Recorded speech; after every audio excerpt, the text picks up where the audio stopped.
What's up guys, Houndish here, and today we're jumping in with a quick preview for Festival of the Lost in 2023. And so of course the annual event will return in October, with it being Season of the Witch. Festival of the Lost seems fairly fitting, and so for the 2023 event we'll go over new items, including a new weapon which will drop for the first time, but also updated weapons with new perks and role combinations, some of which are pretty good. Then additionally we'll talk about the new armor for the event this year, new masks, activity content, and as always cosmetic items to round out a preview of what's to come in October. So as always, I hope you guys enjoy the video today, and if you do, get subscribed to the channel and I'll be sure to keep you posted with more Destiny 2 news and updates. But without further delay, let's get into it. And so the first thing to talk about right here are the new armor sets that we're going to get for the event this year. So these of course are ones that the community voted for. This is the original concept art for the armor pieces. We've got the Titan on the left hand side, the Hunter in the middle, and the Warlock on the right. There's also a 3D render preview of these armor sets right here, and these were shared by JP Deathblade from Today in Destiny, so full credit to them for that.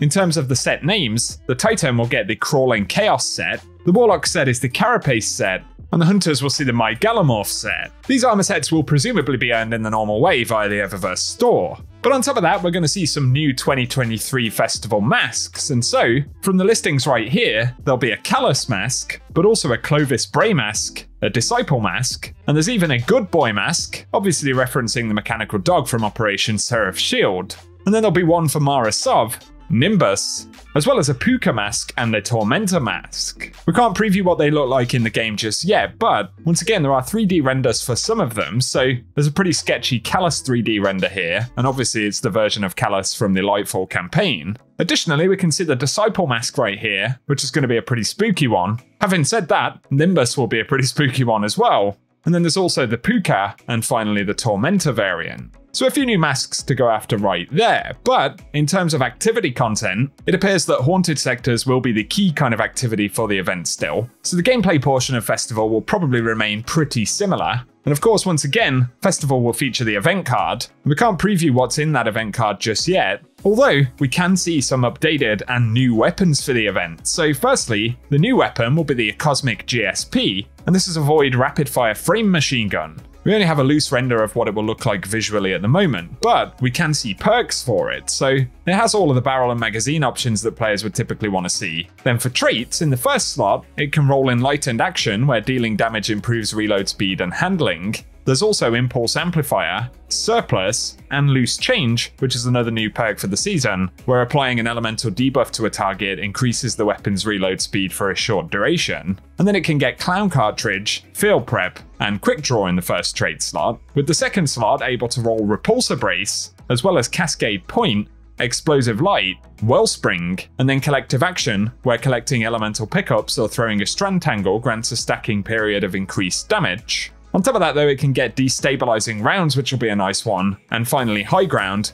where you gain a bonus to damage when attacking targets from a higher elevation. So I think there are a few roles there that are going to be pretty decent. On top of that, all of the festival weapons get the Search Party Origin trait, where the weapon is granted faster aim down sight speed and movement, while aiming down sights when no allies are near. And the Cosmic GSP specifically is a Nadir weapon, so it gets Nadir Focus, where sustained fire increases accuracy and range, and increased lunge distance for swords, and projectile velocity for grenade launchers. So that one will of course benefit the Cosmic as well. Some other weapons have had updates though, and the Jurassic Green is a solar pulse rifle in a rapid fire frame, where now in the trait slots in the left column it can get Subsistence, Rangefinder, Perpetual Motion, Killing Wind, but also Heal Clip, where reloading shortly after dealing a final blow grants Cure to you and nearby allies. But additionally it can roll Loose Change and Keep Away. Then the second trait slot is able to get Incandescent, which will pair pretty nicely with Heal Clip I think, but additionally Golden Tricorn,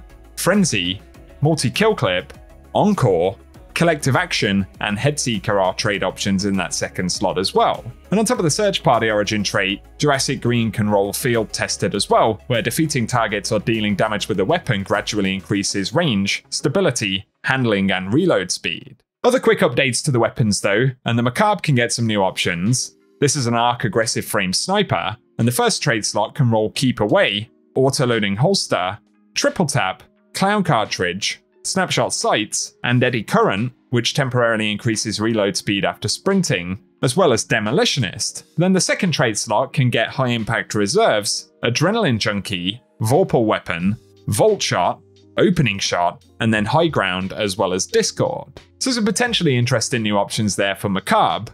And on top of that, the Horror Story is looking good as well. It's an auto rifle with Stasis Precision Frame, and the first trade slot can roll Elemental Capacitor, Dynamic Sway Reduction, Discord, Enlightened Action, but also Under Over, Envious Assassin, and Demolitionist, with the second trade slot able to get Headstone, Collective Action, Target Lock, Cascade Point, Frenzy, Vorpal Weapon, and Adrenaline Junkie, so a couple of interesting options there. Envious Assassin and Target Lock could be a pretty good one. And finally, there is also the Braytech Werewolf, which presumably will drop again this time around. It doesn't appear to have had any perk updates though, so as far as I know that will be the same version as we've seen in previous years, but of course it maintains its random rolls. So those are some of the weapons for Festival this year. And obviously with events moving throughout the rest of the year, a lot of them are now going to have 4 or 5 weapons as part of the event, so it at least creates a bit more chase on that front. And of course, on top of the event card, the upgrades and things like that, which we can't preview just yet, there will be plenty of cosmetic items. There'll be a lot of new items, although they haven't been uploaded to the database yet, so we can't see all of the new stuff, but we will see the return of various other things from previous events, like the Worm Perilous ornament for the Parasite. That's a pretty cool weapon ornament right there. There'll also be the Promethean Prelude for Grand Overture.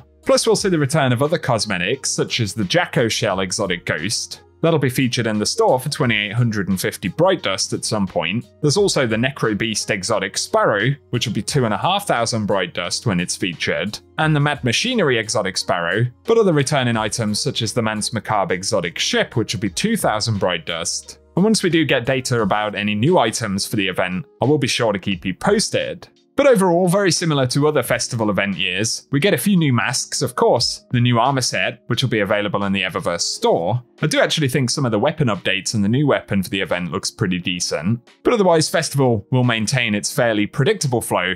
And of course it will drop in October of 2023, so let us know if it's an event that you're excited to play once again. And for today that does it for our quick preview, so if you've enjoyed the video, a rating below really does help us out on the channel. Also be sure to get subscribed and I'll keep you posted with more Destiny content. But otherwise, as always, I very much appreciate you guys tuning in today. Give us any additional thoughts you may have on Season of the Witch now that we've had a few weeks with it. And otherwise, I hope you guys have an awesome day.